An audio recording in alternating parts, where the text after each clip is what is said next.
Hello అందరికీ welcome to Shri Navya Suman channel. ఈరోజు మన ఛానల్లో స్పెషల్ ఏమిటో తెలుసా? నిమ్మ పులుసుతో చేపల కర్రీ ఎలా చేయాలో చూద్దాం. ఆ ప్రాసెస్ ఇది చాలా హెల్తీగా అండి. కొంతమందికి చింతపులుసు పడదు కదా, వాళ్ళకి ఇలా చేసుకొని తింటే హెల్తీగా అండ్ చాలా టేస్టీగా ఉంటుంది. ప్రాసెస్ ఎలానో చూద్దామా?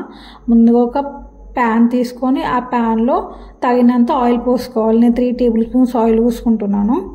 ఆయిల్ హీట్ అయ్యాక మెంతులు వేసుకోవాలి. కొన్ని మెంతులు బాగా గోలాక కాస్త జీలకర్ర వేసుకోవాలి. జీలకర్ర కూడా బాగా గోలాక 4-5 పచ్చిమిర్చి వేసుకుంటున్నాను. నేను పచ్చిమిర్చి కూడా ఫ్రై అయ్యాక నేను ఆనియన్ వేసుకుంటున్నా. చిన్న ఆనియన్ వేసుకుంటున్నా. ఆనియన్ కూడా ఫ్రై అయ్యాక కొంచెం కళ్యామాకు వేసి బాగా మిక్స్ చేసేద్దాం. ఆనియన్ కొంచెం బ్రౌన్ కలర్ వచ్చాక 1 స్పూన్ అల్లం ఎల్లిగడ్డ పేస్ట్ వేసుకుంటున్నా. తరిగా మొత్తం మనం బాగా మిక్స్ చేసేద్దాం. నేను ముందుగానే ఒక 1 అవర్ ముందుగా చేపలను మంచిగా కడిగేసి 1.5 కారం, తగినంత ఉప్పు, కాస్త అల్లం ఎల్లిగడ్డ పేస్ట్, కాస్త పసుపు, కొంచెం ధనియాల పొడి, దాన్ని మనం ఇక బాగా మంచిగా మిక్స్ చేసేసి ఒక 1 అవర్ వరకు నేను పక్కన పెట్టిన.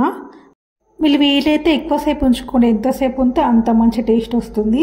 దీంట్లోకి నేను పసుపు వేసేసుకుంటున్నా. ముందుగానే నేను ఒక 2 పెద్ద సైజు ఆనియన్స్ని ఫ్రై చేసి గ్రైండర్ చేసేసి దాని పేస్ట్ దీంట్లో వేసేస్తున్నా. దాన్ని ఇక బాగా మంచిగా మిక్స్ చేసుకుందాం. 2 మినిట్స్ వరకు మంచిగా ఫ్రై కానిద్దాం. 2 మినిట్స్ అయిపోయింది కదా, ఇక మనం దీంట్లో మనం మిక్స్ చేసుకొని పెట్టుకున్న చేపలను తీసుకొచ్చి దీంట్లోకి వేసేద్దాం.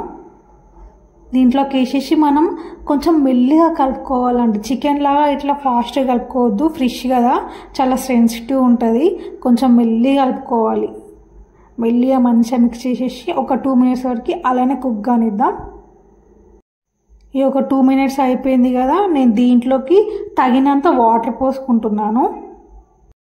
నేను 1/2 కిలో చేపలకి నేను 1 గ్లాస్ వాటర్ పోసుకుంటున్నాను.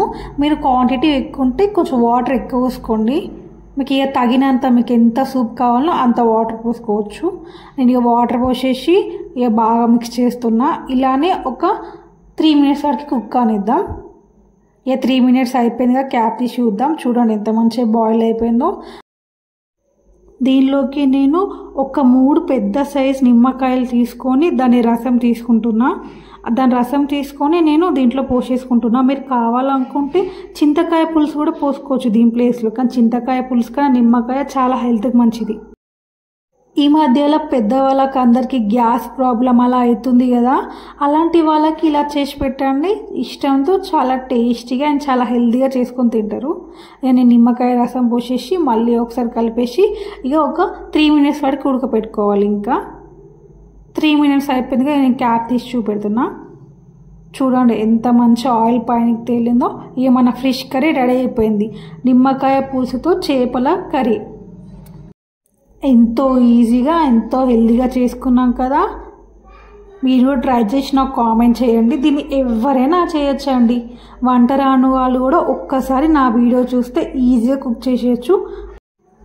వీడియో నచ్చితే లైక్ చేయండి, షేర్ చేయండి అండ్ సబ్స్క్రైబ్ కూడా చేసుకోండి. మరి కొత్త వీడియోతో నేను మళ్ళీ వస్తాను.